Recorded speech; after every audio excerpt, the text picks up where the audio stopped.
amanannaa kootati kanan waa gurratti mudhoksaa koo isa manamaa qabaannaan na jaallattee dhabnaa nanarraa gortee nan salphiftu akka namaa namnoo hiika sirrii laatu gatiitti safaratee bulantaa wallakkaa waan naafu fakkaatee funyoo du'aan harkiseeyyuu baasee ala na kaa'a.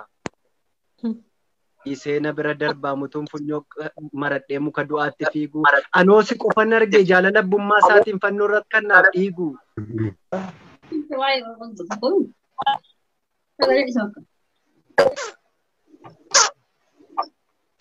Maqaasaa amanadhee kanan waammadhee oolu gaafa dhibeef rakkinaa bobaasaa jala seenee kanan itti obbaafadhu ciniinsuudhaaf salphinaa.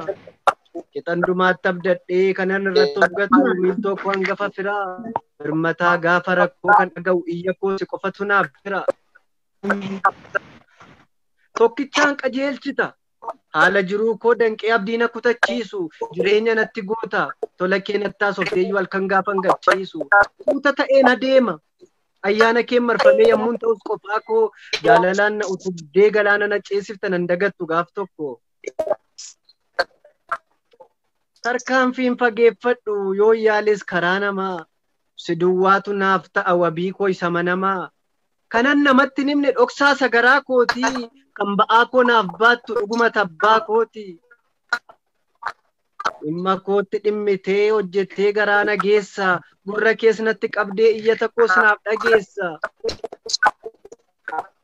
nan nuffitu naaf obsita amala koos naaf dandeessa si jaalalaan naaf hubata icciitii garaa koo keessa. Gaariidhati Waaqayyo tolli kee daangaan qabu lafeen nama si beekummoo dhiittaa lagaan hin cabu. Cabus madaan kulkulee du'an fidu takkaayyuu tola dhidhiibamanii bar'uu kee irratti fayyu. Yaa Waaqayyo gooftaa yabbaa hundaa gararraa qixxeen kee takkaan jiru samii fardii kanarraa qofaa makee raawwatta wanta fedha kee guuttee lubbuu keenya jaallattee bakka keenyas nuuf duute atoo jecha tokkittii boolla du'aa qadaadda gooftaadhati dhuguma dinqiin hojii kees adda baafnee sitti argisiisna iddoo hir'ina keenya sagalee keetti hirkannu bakka akeekne geenya sin kadhadha gooftaa waaqa hundaa dandeessu ba'aa keenyas fuutee akkati lafa keessu iji kee nubata fagootti argita miidhama keenyatti sati nuuf darbita akka namaa miti callu jalaan jettu furmaata nuuf ta'i atattamaan kottu. Abdiin lafarraa gu'aa bora akka hin jirreen beeka gaafa muddamaaf rakkooyyuu sin namaaf laata hiika gaafa laganee gamnetti aduun namatti dhiitu gaafa addunyaan raafamee yoo dhabu lafa lixu harka kee irratti of gateeran sitti baqadhee kooluu naaf ta'i wabii lubbuu koo kanan du'attiin oolu. Bara gaaddidduu ta'ee abdiin namaa godaanu bara bokkaan rakkinaa yandisee nama dhaaru yammutti of biraa dhaban harka nama wal'aanu hiikaaf furmaanni dhibee hunduu fala wal'aalu bakka ragalfii dhibee bara dhiphuuf ciniinsuu bara jireenya ofii sodaaf yaaddoon ni dhimsu kanan abdii godhadhee itti of gatu dhuguma bara wal'aansoo kanatti amanannaan koosuma.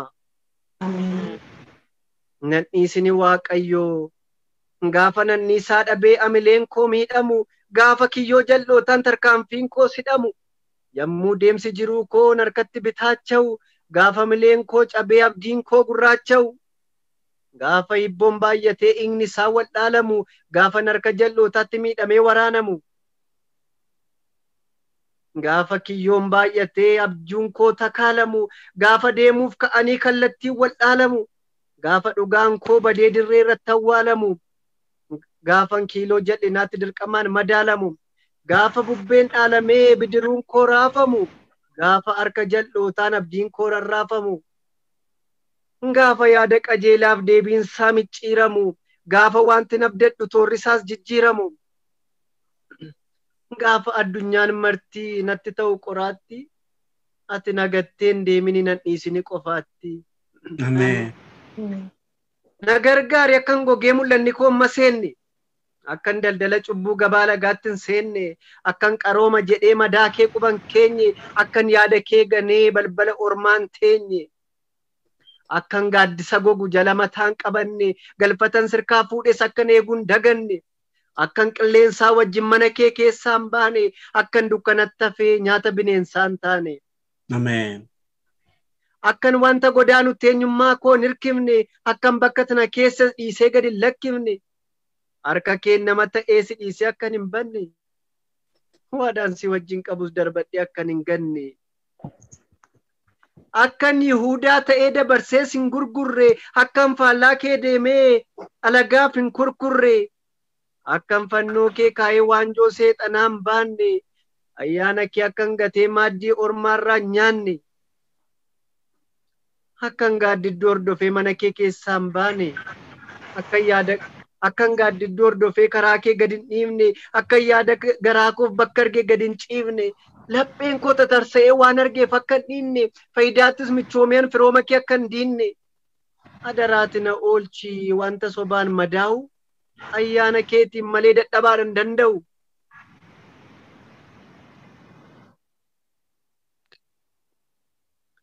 Surraa kee narra kaayi mallattoo dhuunfaa keetii ammaataa baraa kana nangatinat bakkeetti sammuu kootti idda godhinaaf kenna ogummaa yabbuu kanan ittiin baatamee gowwoomsaa diinaa darbu al tokko fuunan baasina keeka kee gidduudha wanti lafa irratti argu kun hundumtuu gaaddidduudha amanannaa koonaaf ta'i galatooma.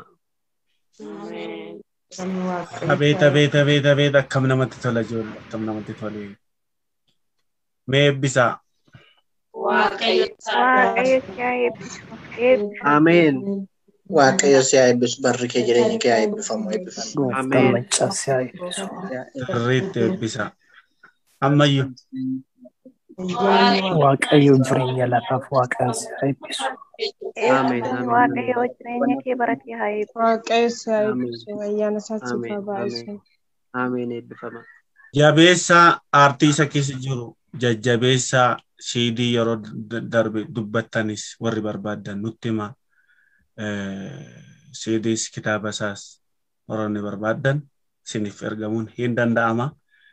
Keessaan nuqunnamaa yeroo darbe haasoftanii turtan namoonni tokko tokko jajjabeessutu nurra jiraata. Jajjabeessutu nurra jiraata. Ajabeeffamu. Kanaaf haasaa duwwaa miti hojiitti siikuun baay'ee gaariidha yeroo tokko tokko. Waan cimaatu isa keessa jira. Baay'ee marara naman baay'ee jaalladhu. Nama ergaan jabaan keessa jirudha. Akkuma kana isaafis bilbiluu dandeessu yoo nu bilbiltan kallattii kamiin akka siidiin isaas ergaan kun yeroo darbe eebbifame waldaa Biiftuu Booleetti. Akkasuma immoo kitaabni isaas akkasuma kana jira. Kallattii dandeessaniin isin biraan ga'uu dandeessu. Warri barbaadan siidiis kitaabas inni daandii xiyyaaraadha waan ta'eef kan inni hojjetu isin bira ga'uu danda'a jechuudha. Gooftaan baraaf jireenya keessan haa eebbisu. Maroo gooftaa Waaqayyo si haa eebbisu eebbifame nu jiraadhu. Si jaallanna eebbifama. Keessaan barreessuu fi dandeessu gooftaan sin haa eebbisu eebbifama warri barbaadan keessaan barreessaa. Warri bilbila yeroo darbe fudhattan immoo dubbisaa yeroo immoo barbaadanis na gaafattan bilbila isaa isiniif kennuu ni danda'a. Yeroo darbe gidduu taasifnee gargar bannee turre sagantaan keenya